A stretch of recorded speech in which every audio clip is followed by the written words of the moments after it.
அர்ஜுன், ஏன் இப்படி இருக்கீங்க?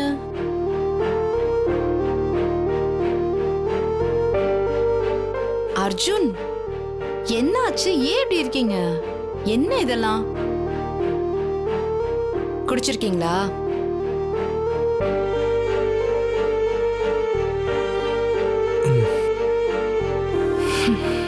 ஆபீஸ்ல ஏதாவது பிரச்சனையா?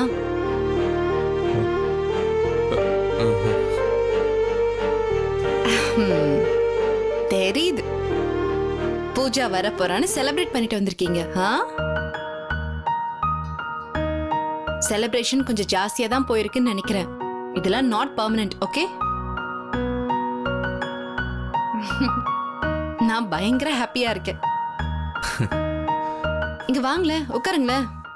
I'll show you. See, இதுதான் அந்த மேஜிக் லெட்டர். நாளைக்கு கோர்ட்ல எல்லாத்தையும் மாத்த போற அந்த லெட்டர்.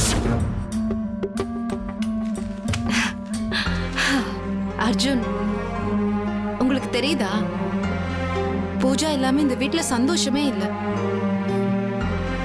எல்லாமே மாறிடுச்சுல்ல. இந்த லெட்டர் எல்லாத்தையும் திருப்பி நமக்கு கொண்டு வந்து கொடுக்க போகுது. எல்லா சந்தோஷத்தையும், எல்லாத்தையும், பூஜாவை.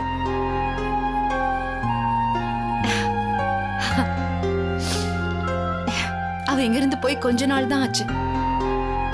ஏதோ ரொம்ப வருஷம் கஷ்டப்பட்டு தள்ள மாதிரி இருக்கு எனக்கு. எல்லாமே பழையபடி மாற போகுது. எல்லாமே திரும்பி வர போறா. இந்த லெட்டர் கூட்டிட்டு வர போகுது. I'm so happy Arjun. உங்களுக்கு நான் எப்படி சொல்றதுன்னே தெரியல. I'm so happy. ரொம்ப வருஷமா நான் ஏங்கின விஷயம் எனக்கு கிடைச்ச மாதிரி இருக்கு. நம்ம எல்லா கஷ்டமும் முடிஞ்சது. திரும்பவும் பழைய மாதிரி ஆக்க போகுது இந்த லெட்டர். பூஜாவை மறுபடியும் நம்ம வீட்டுக்கு கூட்டிட்டு வர போகுது இந்த லெட்டர். பூஜா வரப்போற நாளைக்கு. எனக்கு ரொம்ப சந்தோஷமா இருக்கு Arjun. Sorry Priya, I'm sorry. இப்ப எதுக்கு இதெல்லாம் பேசுறீங்க? விடுங்க, அதெல்லாம் முடிஞ்சிருச்சு. ஆக்சுவலா நான் தான் உங்ககிட்ட சாரி சொல்லணும். பூஜா இங்க இருந்து போறாங்கிற கோவம், டென்ஷன், எனக்கு அந்த நேரத்துல என்ன பண்றதுன்னு தெரியல.